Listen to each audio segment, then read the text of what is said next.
I found out why my dad left us. 20 years later. Growing up, I thought my dad was a deadbeat. My mom told me he abandoned us when I was 4. No warning, no explanation. Just vanished. For years, every time I asked about him, she'd say, he didn't want us. He didn't want you. I believed her. How could I not? He never sent birthday cards. Never called. Never came back. I grew up bitter. Angry. I'd imagine him living his best life somewhere while we were eating boxed mac and cheese and dodging eviction notices. Mom worked 2 jobs and still struggled to keep the lights on. I wore the same shoes for 3 years straight. And every time something went wrong, she'd say, "Your dad did this to us." I hated him. Flash forward to last year. I'm 26 now. Living on my own. Trying to finally move past the mess that was my childhood. One day, I get a Facebook message from someone named Catherine Wilson. It said, "Hi, I think I might be your aunt. If you're open to it, I'd love to talk." At first I thought it was a scam. But something in me was curious. I clicked on her profile. Normal-looking lady. Pictures with family. A photo of a man who looked vaguely familiar, like an older version of me. I responded. Turns out, she was my aunt, my dad's sister. And that man? That was my dad. Who, by the way, had just died. From cancer. She told me he'd been trying to find me for years. That he never stopped looking. That he'd left dozens of letters with her, in case he died before we met. My hands shook reading those messages. I didn't want to believe her. It had to be a lie. A trick. Something. But then she sent me a scanned copy of a letter. Dated 10 years ago. In it, my dad wrote. "I'm so sorry I haven't found you yet. I've tried. Your mother won't let me see you. Every lawyer I've hired gave up after months of fighting. But I'll never stop. I miss you every single day." I cried for hours.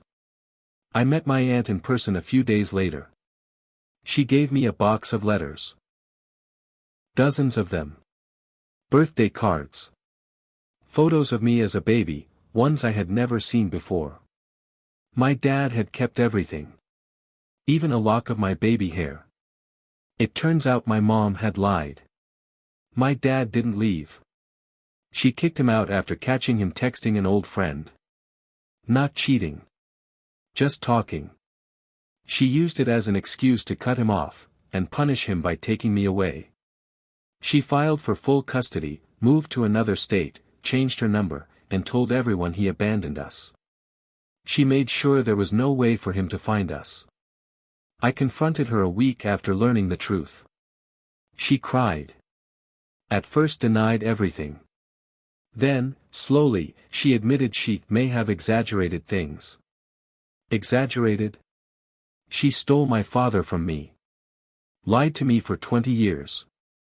Let me grow up thinking I was unwanted. I can't forgive her. Not yet. Now, I sit in my apartment, reading the letters my dad wrote to a child he never got to raise. A child who thought he was trash, because that's what he was told. And I wonder. How different would my life have been, if I had known the truth? Edit, thank you for the overwhelming support. Some of you asked if I'd ever visit his grave. I actually did yesterday. I left one of his unopened letters there. I figured, maybe now, he finally gets to hear from me. After I left that letter on my father's grave, I didn't expect anything else. I thought that chapter of my life was closed. Sad. Bittersweet. But closed. Then, last month, I got another message from my aunt. She said, "I know this might be a lot, but, your dad remarried 10 years ago. You have a half-sister. She wants to meet you." I stared at the screen for 5 full minutes. A half-sister? I had spent my entire life thinking I was an only child, no siblings, no real family, just me and a mom who never wanted to talk about the past. Now suddenly, I have a sister who knew the man I never got to. I didn't respond right away. I couldn't. I felt a weird mix of curiosity, resentment, and guilt. Guilt because, deep down, I was jealous. She got the version of my dad that I never had. He raised her. He hugged her on her first day of school. He was there for her birthdays, her school concerts, her graduations. He got to be her dad, while I sat alone in a dark apartment listening to my mom curse his name. But eventually, I agreed to meet her. We met at a park not far from where my dad had lived. She's 17. Her name is Lily. And she looks just like me. Same dark eyes. Same nervous smile. Same awkward laugh. It was eerie, like seeing a version of myself from the past. She brought a scrapbook. Said it was something our dad made. It had pictures of her growing up, but every few pages, there were blank spots labeled. For my name, when he comes home someday. He never stopped hoping. Never stopped believing that one day I'd be back. We talked for hours. She told me stories about him that made me laugh and cry. He loved jazz music. Always overcooked pancakes. Could never figure out how to use the remote. Every year on my birthday, he made a cake and left a slice out by the window, just in case today's the day. She asked me if I hated him for starting over without me. I told her the truth. No. I hate that he had to. After meeting Lily, I went back to visit my mom. I told her everything. The scrapbook. The sister. The letters. And then I asked her the one question that had been eating away at me. Why did you lie to me? For so long. She sat down. Looked tired. Older than I remembered. And said. Because I was angry. He made me feel small. I was scared you'd love him more than me. That you'd leave me too. I didn't know what to say. Because part of me understood. But the rest of me? The rest of me was still that little boy who cried himself to sleep, wondering why his dad didn't want him. She said she was sorry. That she thought she was protecting me. But she wasn't. She was protecting herself. Now. Now I'm slowly building a relationship with my sister. I'm going through the things my dad left behind, his old records, his notebooks, his notes to me.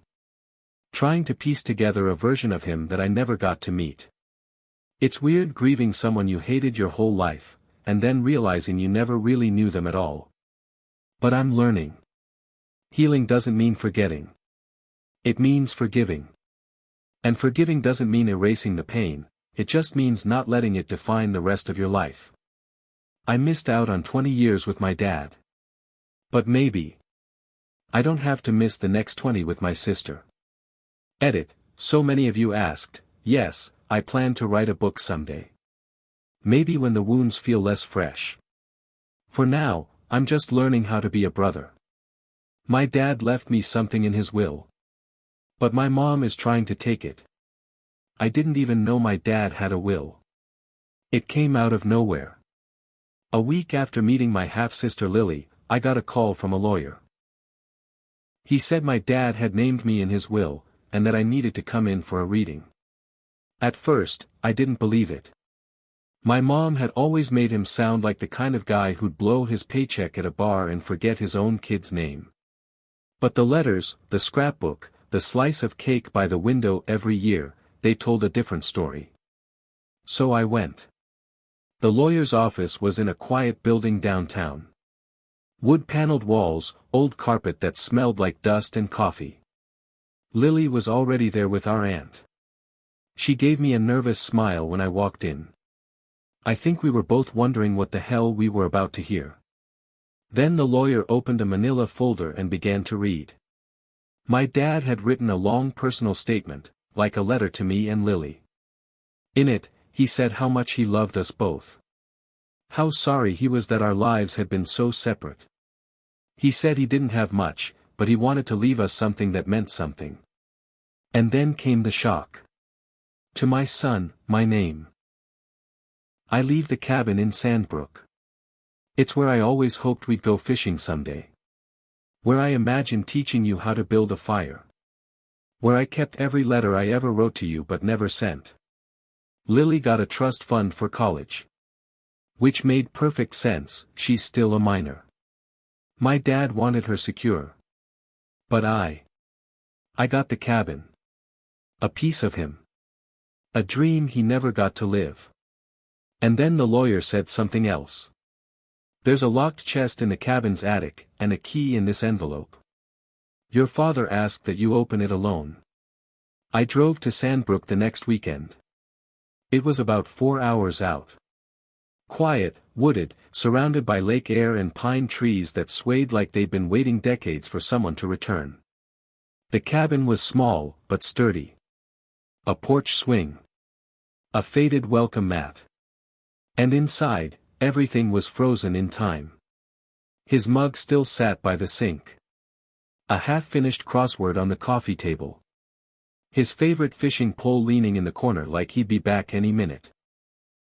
I found the attic door behind a bookshelf. Climbed the creaky stairs and saw the chest immediately. It was old, wooden, and heavy. The key slid in with a satisfying click. Inside were 5 things. 1. A leather-bound journal.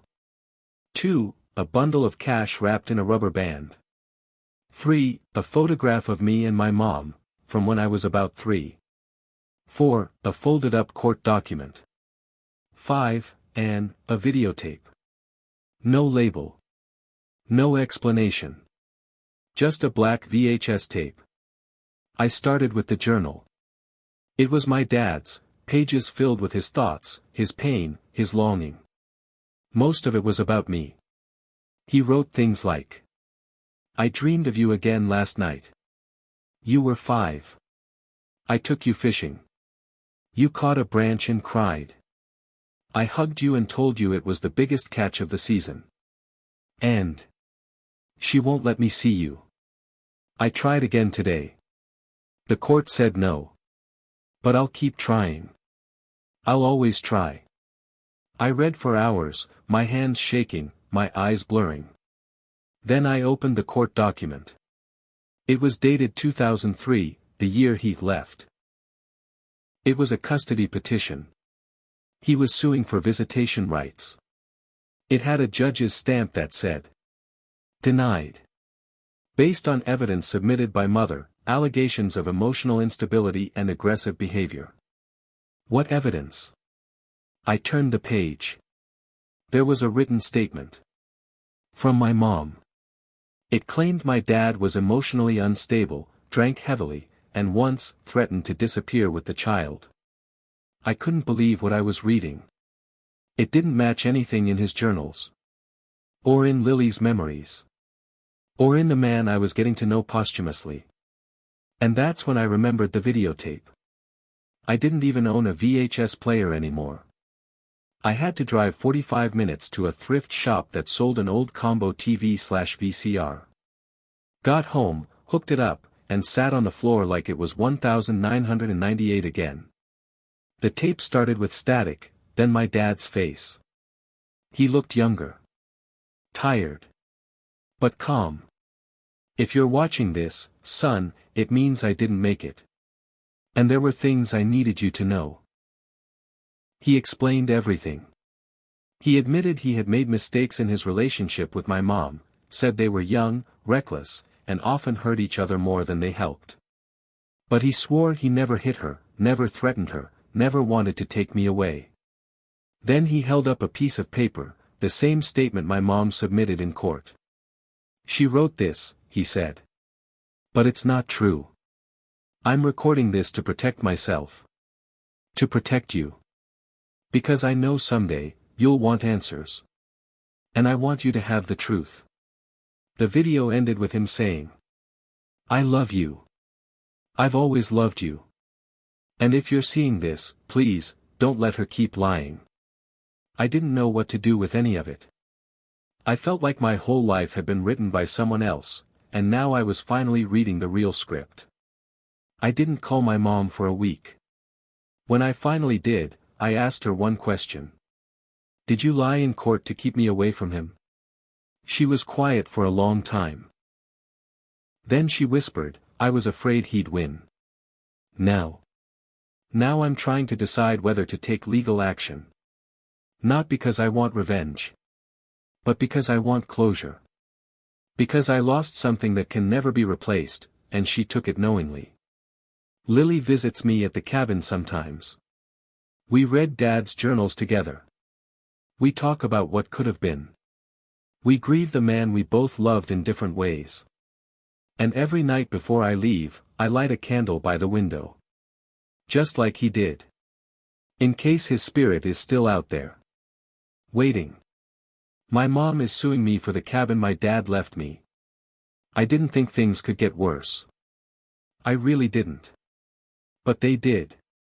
A week after I confronted my mom about the court documents and the videotape, I got served. She's suing me.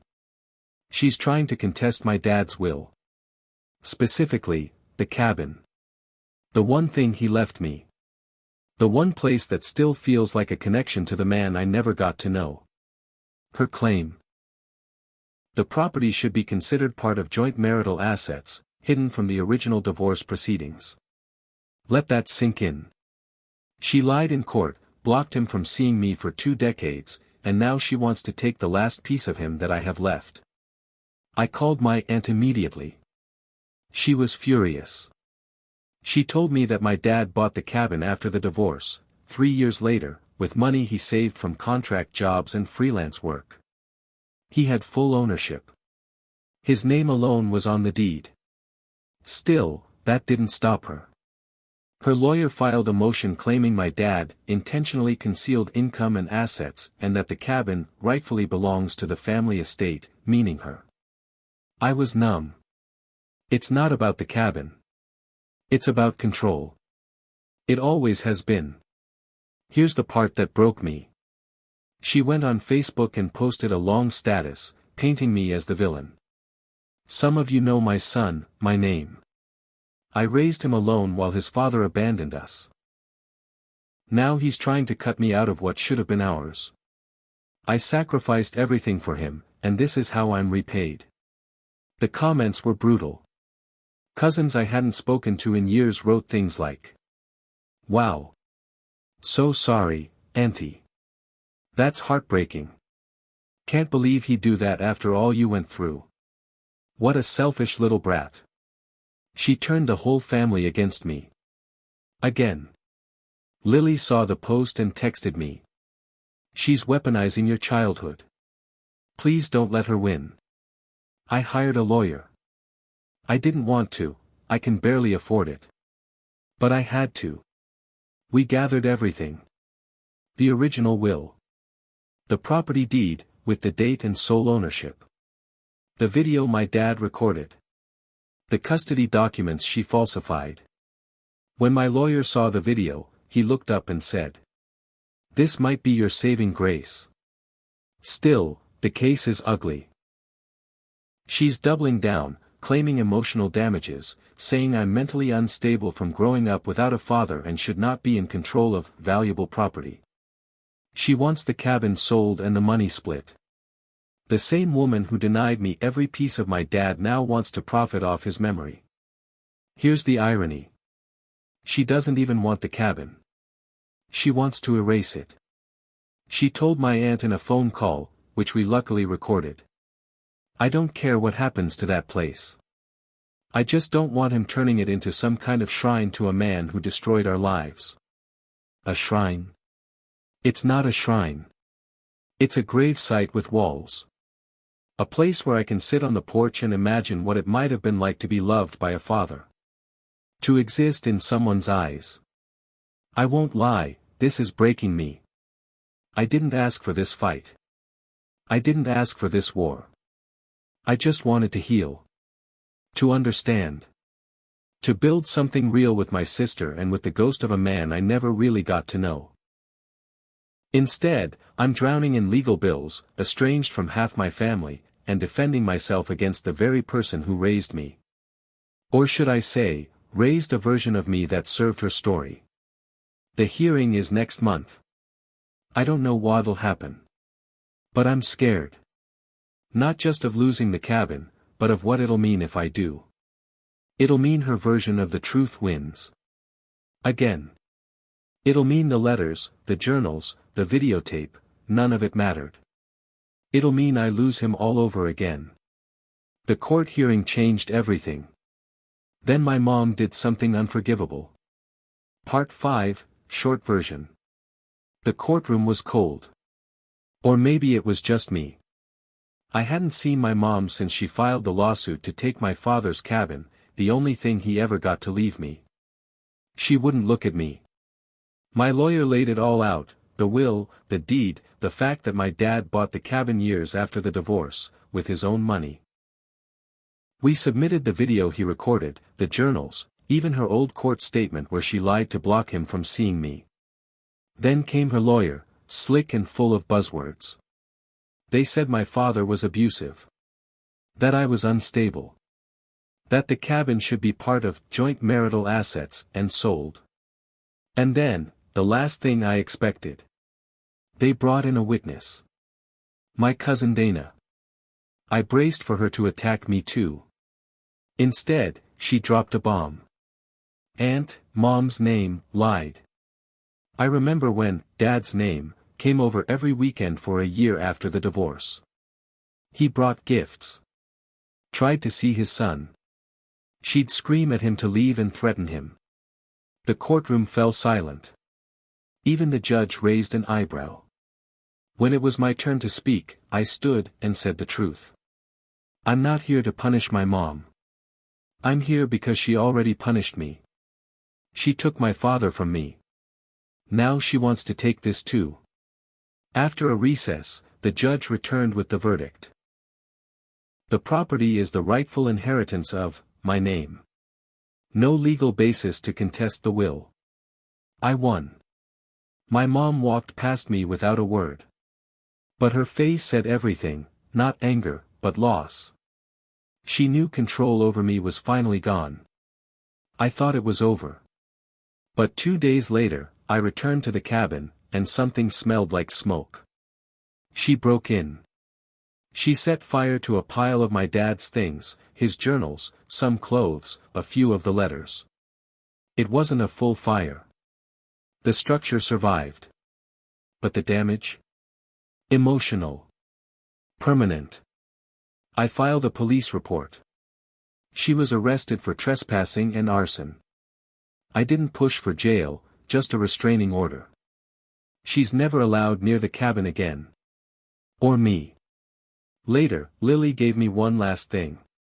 A small leather notebook. This was in Dad's nightstand, she said. I didn't give it to you before because I think you had to be ready. There was only one entry. If you're reading this, I didn't get to say goodbye. But I hope someday you'll forgive her. Not for her, for you. I don't know if I ever will. But I'm trying.